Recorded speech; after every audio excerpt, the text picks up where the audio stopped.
Good morning, ka-Johnny. Ito po ang inyong lingkod, ka-Johnny, ang Johnny Tour TV. Ito ang Johnny Depp, usapang hola at usapang utang. So, sa mga newbies po, please pakisubscribe na po. Like, share, hit nyo yung notification bell para updated po kayo sa mga videos na ginagawa natin dito about sa usapang online lending apps. At ang mga maaaring mangyari sa inyo kung sakasakali makahiram kayo sa kanila. Ito example natin, yung na-raid na 24 each peso noong nakarang araw. And tanongin nyo, maaari magtanong kayo at maaari may magtanong sa akin kung dapat pa bang bayaran yung mga na-raid, mga na-revoke, mga cease and desist order, no?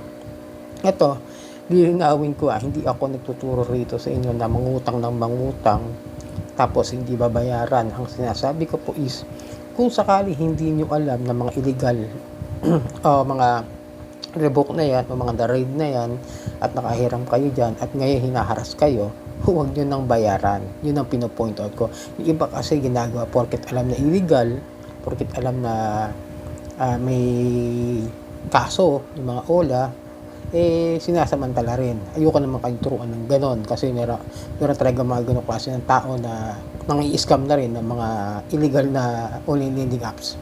Pero ito, sa papayuhan ko kayo na huwag nyo nang bayaran kasi automatic yung araw na na-raid dyan nalaman nyo na wala pala silang rehistro like doon 24 each peso nag-ooperate ng hindi rehistrado sa SEC tapos nangaharas tapos kung ano-ano yung mga pinagagawa, di ba, lumalabag sila sa data privacy, sa Cybercrime Act at kung ano-ano mga klase ng criminal na illegal activities ang ginagawa nila. So huwag nyo na bayaran. Quits na kayo doon. Totoo, quits na kayo pag hindi na dapat bayaran yan. Tulad yung last year, di ba? May nagtatanong pa sa akin, meron pa raw nakaka-loan sa Bali Loan, sa Lemon Loan, sa Wowpera, sa Zip Peso. Na-raid na yan last year. Kaso nga lang, kahit ma-raid nga yan, patuloy na mag-ooperate yung mga yan at sasabihin na legal pa rin sila kahit na may issue na sila ng na-raid dahil nga sa mga illegal activities na ginagawa nila. Ngayon, kung naka-loan kayo dyan, hindi nyo alam at hinaras kayo, is my opinion, no? Hindi ako nagtuturo ng sasabihin nyo ako nagsabi. Sinasabi ko sa inyo, meron ng history ng harassment yung mga yan, kaya sasamantalahin ng mga yan na gumawa ng illegal sa mga biktima nila, doon sa mga humihiram. At minsan nagdi-disburse sila, kagaya nga sa balita, gagawin natin reaction yon na nagdi-disburse sila ng pera ng bigla-bigla na hindi nyo alam na maliit na halaga tapos bigla kayo ibabaon sa utang. Tapos yung iba naman is magugulat na lang kayo, sisingilin kayo kahit wala naman kayong utang, no? Tapos kung kayo naman talaga nakautang sa kanila, kung sakasakali biglang na raid, huwag na kayo magbayad dahil nalaman yung illegal pala like 24 each peso. Meron pa kasi sinabi sa balita may 5 pa siyang kasama Hindi ko lang na hindi pa kasi hindi ko pa na naririnig sa iba kung ano OLA yung kasama ng 24 each peso, no? Kasi nga illegal wala sa SEC, wala rehistro.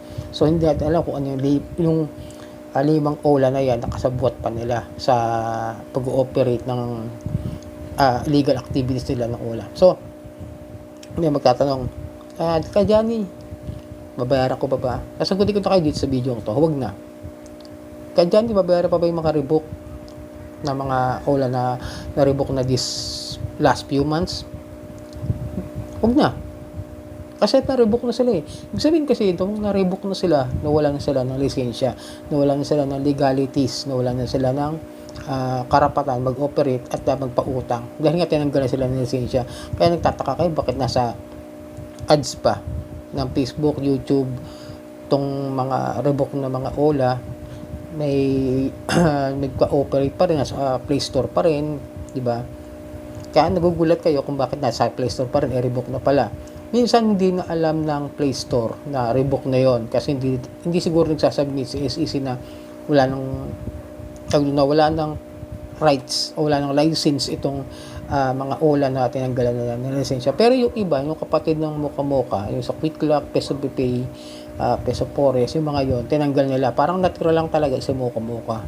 Pero once na maka-loan kayo dyan at hindi nyo sinasadya, hindi nyo alam talaga at tapos hinaras kayo, that's the time na huwag na kayo magbayad kasi illegal sila Yun lang po masasabi ko illegal. Like yung mga nakakaloni nga kayo sa mga ganyan, mga na-raid. Hindi nyo alam. Wala kayong ideya na illegal pala sila. Yung mga na-raid naman kasi, to explain ko lang sa inyo, yung mga na-raid na yan, hindi naman natutuloy yung mga kaso ng mga yan eh. Yeah, that's the real talk. Hindi naman natutuloy yung mga kaso ng mga yan. Aakit lang yan, tapos pag wala nang umaapila, wala nang nagre-reklamo, magiging operational pa rin sila.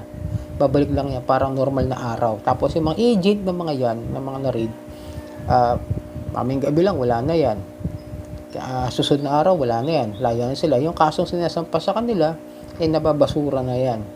Real talk lang. Ako naranasan ko na ma-raid yung kumpanya pinapasukan ko dati, 2010, dahil sa mga produktong ginagawa nila na bibigyan na resibo ng brand new. Pero ang totoo is second hand yung mga picture tube na ginagamit at ginagawa lamang bago ron yung mga motherboard ng TV na yon. Hindi ko sabihin ko ng produkto yon. Basta alam ko ganun ang galawan ng pinasukan ko. Kaya nung na-raid sila, nung nasa-search warrant kami, dinala lang kami sa Camp Bagong Diwa. After that, kinuha na ng fingerprint, kinuha na ng informasyon. Then afterwards, nung gabing yon, nakalaya din naman kami. At nakakuha pa rin naman ako ng police clearance na wala akong record. Ganun po yun. Kaya yung mga agent na yan, yung mga all agent na yan, kung sakaling mahuli yan, hindi na kailangan ng abogado kasi makakalaya rin eh. Kasi nga, yung mga nagre-reklamo, hindi naman na magpa-follow up. Hindi na magre-reklamo ulit, hindi na mag-a-appeal. Kasi sabihin na mga, na-read naman na okay na. Quits na tayo sa utang. Ganun yun. Kaya mangyayari din sa mga all agent na nahuli, babalik lang din sa pagiging agent nila yan. Kasi quits na eh. Totoo yan ha. Real talk yan. Kung ano lang mangyayari din sa mga agent, hindi makukulong yung mga yan.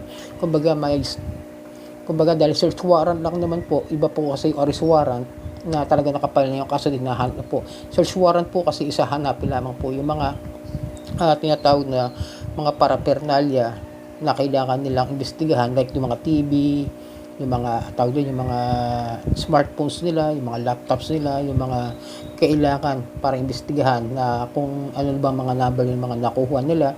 Then di ko rin sure kung may aapila pa dyan, kung may magrereklamo pa, kasi parang walang pumupunta. Kasi nga, inimbitahan naman ni Jaime Santiago, ni NBI Director Jaime Santiago, yung mga nabiktima nito na makipagtulungan para magkaroon ng kaso ito, mga masampahan ng kaso. Ang problema kasi hanggang sa labas kagad yung mga all agent na yan eh. Kasi di ka pwede mag-detain hanggat di mo napapatunayan yung mga yan na hanggat walang mga nagrereklamo. Yun ang problema. Tapos sa mga cease and desist order, depende po kasi sa mga cease and desist order na ginagawa sa mga OLA. Yung cease and desist order, ang ginagawa ng mga yon, depende doon sa ginawa. Kunwari, bawal na kayong maningil. Ayun lang. Pero pwede sila mag-operate. Diba? Pinapahinto lang sila sa paniningil, pero pwede pa rin sila mag-operate kasi meron pa silang paglabag doon sa mga maling paniningil, like panghaharas, doon sila pinapahinto. Cease and desist order of unfair debt collection practices. Kaya hinihinto sila, pero pwede sila mag-operate. Yun po yung cease and desist order. Kaya pwede pa kayong makautang dyan at pwede pa rin silang magpautang. So yun, sana na medyo naliwanagin kayo, pero payo ko nga sa inyo kung silang sinisingil kayo at hinaharas kayo at kung ano yung pinagsasabi siya, hindi totoo yun.